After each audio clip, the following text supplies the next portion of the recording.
After the feds arrested an APD cop yesterday for child porn, we got a tip that his cadet class in 2008 had some real bad apples in it. So when we tried to get the list of the graduates in that class, which is public record, APD tried its hardest today to keep it from us. News 13's Alex Goldsmith is live in the North Valley at the Police Academy. Alex?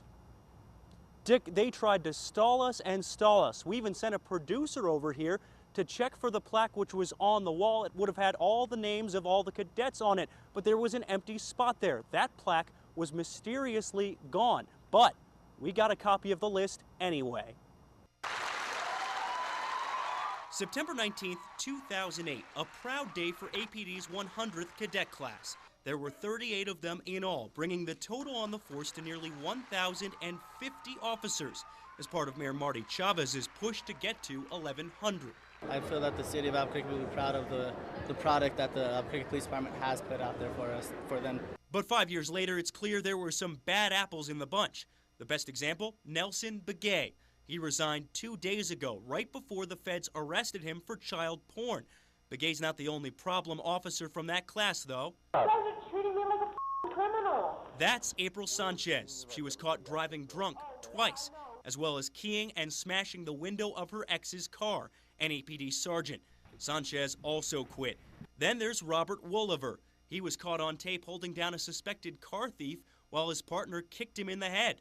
Wolliver was fired by APD. Another member of that same class, Brandon Carr. He shot and killed an unarmed suspected burglar from behind as he was running away. Carr got canned too, and the city shelled out $1 million to settle a lawsuit over the shooting. We've implemented a number of changes that actually make the selection process more stringent. That's APD Training Director Joe Wolf. After a wave of police shootings, an outside study from 2011 recommended APD start recruiting higher quality, less confrontational officers. The department now requires some college education and looks more thoroughly into a recruit's background, which has meant smaller cadet classes these days. It's all about raising the bar and getting the best qualified candidates with the highest order of integrity. We mentioned APD stonewalled us on getting the list of names into the 100th cadet class, again refusing to release the information even though it's public record. So how did we get it? We found a photo and roster in a book at a library tonight. Back to you. Good thing your library card was current. Thank you, Alex. A lot of cadets from that 100th class have done good work. Officer John O'Gwynn, for example, was honored by the city for catching a bank robber while he was off duty.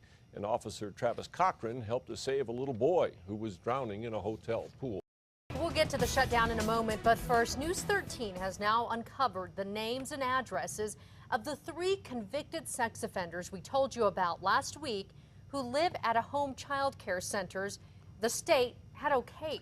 It turns out these people are not just sex offenders, they are all 3 of them, child molesters. 13's Alex Goldsmith went to those 3 daycare sites to ask the operators what the heck were they thinking. Alex? Dick, it appears all of the sex offenders were related to the child care providers themselves. Neither of the 2 I talked to seemed to think the arrangement was a problem. Are you Judy? Yes. Judy Montoya shied away from our cameras today. I don't want to talk about it. I'm sorry. It's done and that's all. Montoya was registered with CYFD to take care of low-income kids at her home near Lomas and Juan Tabo and get paid by the state for it. That is until June, when auditors discovered her grandson Philip Montoya was living there too. In 2002, he raped a 12-year-old girl at a slumber party and is now a registered sex offender. Was it safe? Was it a safe situation to have kids over here, Judy? Of course. You think so? Yes. Why? CYFD disagreed and revoked Montoya's registration. They also took away Isabel Barella's. I wasn't taking care of kids. It says you were a registered home provider with CYFD. I was just, I was feeding them. Her son, Louis Barella, was convicted of repeatedly molesting a young boy. You didn't think there was anything that was unsafe about the situation? No. Isabel said Louis only lived in a trailer on her property near Rio Bravo and Broadway, not with her. The audit also discovered a child care provider in Algodones housed Jeremy Calabaza, also convicted of sexually abusing a kid. CYFD says those 3 providers have had their registrations pulled. The problem occurred because CYFD did not cross-check the addresses of home daycare providers with the sex offender registry. CYFD Secretary Yolanda Berumendenes says it won't happen again. What we are doing now is working towards a fully automated system by the end of the year where we will be able to regularly cross-check against the sex offender registry. That same audit found there's reason to believe daycare providers around the state are overbilling the state by millions. Now, I've spoken to lawmakers who say CYFD needs more oversight. Back to you. Okay, Alex, obviously much more to come on that story. New Mexico is one of 19 states that do not have restrictions on how close sex offenders can live to schools and daycare centers.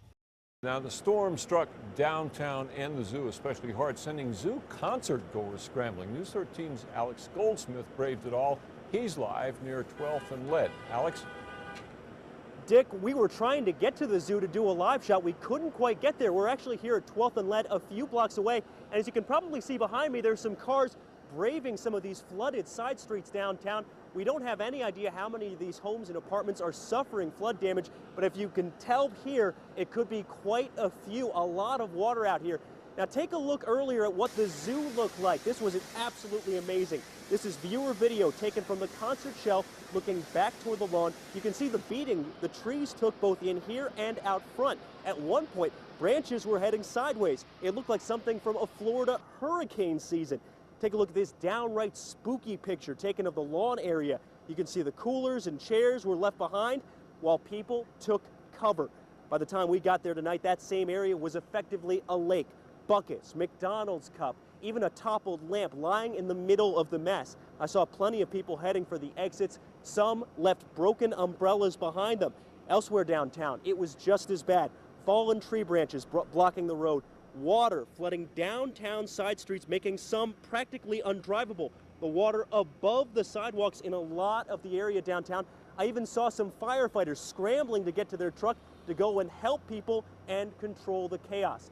Now tomorrow, the zoo will be closed while crews clean up as best as they possibly can. The storm was scary enough, guys, that at one point, one of the little girls leaving the zoo told me, please be careful, please stay safe, because she was worried that I could die out here. Back to you.